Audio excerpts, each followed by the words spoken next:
ఏదో 1-2 చోట్ల మనం నష్టపోతే మోసపోతే ఇక జీవితమే పోయిందని ఫీల్ అవ్వద్దు. ఇది గుర్తుపెట్టుకో, ఇక్కడ పాయింట్ టర్నింగ్ ఇది.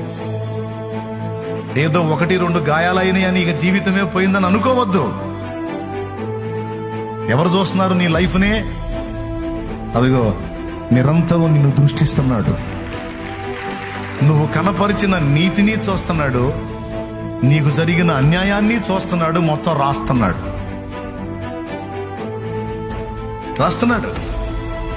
తగిన కాలమందు తప్పనిసరిగా ఆయన నిన్ను హెచ్చిస్తాడు.